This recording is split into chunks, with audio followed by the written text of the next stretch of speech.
സ്വാമിക്ക് എന്താ പറ്റിയത്? എല്ലാരും കൂടെ കണ്ടപ്പോ അങ്ങ് പേടിയായോ?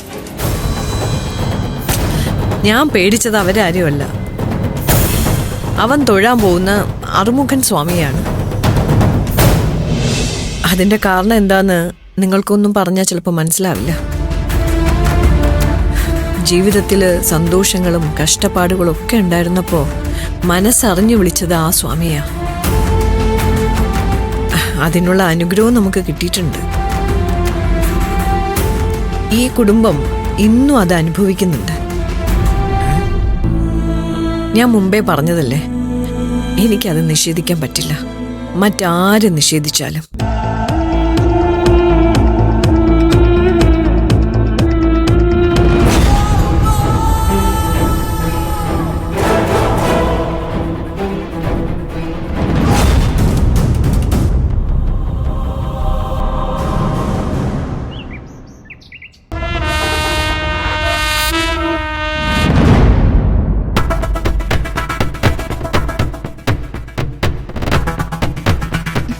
എന്തൊക്കെ ഇവിടെ നടക്കുന്നത്?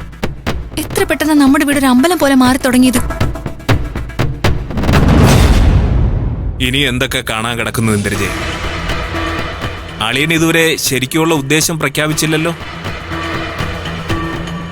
അതുകൂടെ കഴിയുമ്പോ കാണാം. ഇപ്പൊ നടക്കുന്നത് ഏട്ടന്റെ ഉദ്ദേശമൊന്നുമല്ല, അവളുടെ തീരുമാനങ്ങളാ, നന്ദിനിയുടെ.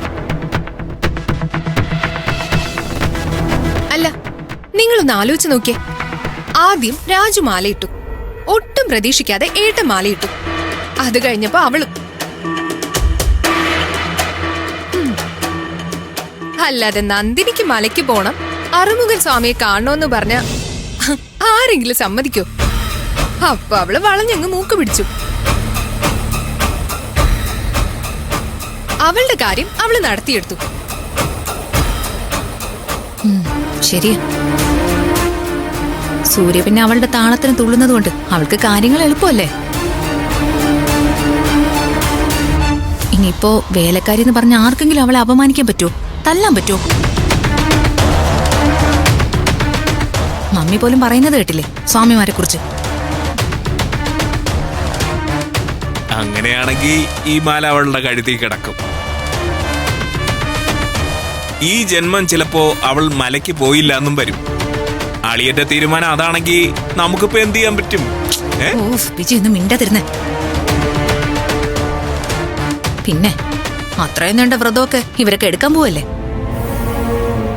വാശിയാണേ, അതുകൊണ്ട് പറഞ്ഞതേ ഉള്ളൂ. വീടും വീട്ടിലെ തീരുമാനങ്ങളും പൂർണ്ണമായിട്ടും അവളുടെ കയ്യിൽ ഒതുങ്ങിക്കഴിഞ്ഞു. അവള് പറയുന്ന മാത്രമാ ഇപ്പൊ നമ്മുടെ വീട്ടിൽ സംഭവിക്കുന്നത്. നാളെ അവള് നമുക്ക് നേരെ വിരൽ ചൂണ്ടിയാലും പുറത്തേക്ക് പോവാൻ പറഞ്ഞാലും അത്ഭുതമൊന്നും വേണ്ട. നീ ഒന്ന് മിണ്ടാതിരുന്നേ. അങ്ങനെ അങ്ങ് വിരൽ ചൂണ്ടിയാ ഇറങ്ങാൻ പോവാൻ നിൽക്കുകയല്ലേ നമ്മള്.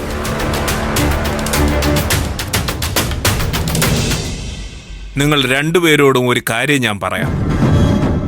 ഏത് കാര്യത്തിനും എടുത്തടിച്ചതുപോലെ മറുപടി പറയുന്ന നിങ്ങളുടെ മമ്മി ഒന്ന് മടിച്ചു നിൽക്കുന്നത് പോലും ഇതൊരു ദൈവസംബന്ധമായ വിഷയം ആയത് കൊണ്ടാണ്.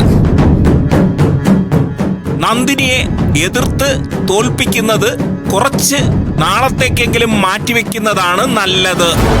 എന്തിന്? കൈമാറ്റം. അങ്ങനെ മാറ്റിവെക്കാൻ സൗകര്യം ഇല്ലെങ്കിലോ? സൗകര്യം ഇല്ലെങ്കിലേ നിങ്ങൾ രണ്ടുപേരും ചെന്ന് കേറിക്കൊടു. എന്നിട്ട് കിട്ടുന്ന എന്താന്ന് വെച്ചാൽ നിങ്ങൾ രണ്ടുപേരും വയറ് നിറച്ച് മേടിച്ചോ. പിന്നെ പറഞ്ഞ എന്താ മനസ്സിലാവാത്തേ?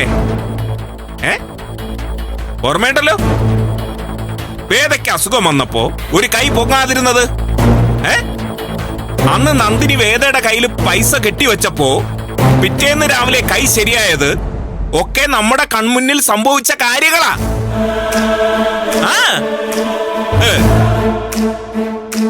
അതൊക്കെ നിങ്ങൾ രണ്ടുപേരും ഒറ്റയടിക്കങ്ങ് മറന്നു കളയണ്ട എന്നേ ഞാൻ പറഞ്ഞുള്ളൂ.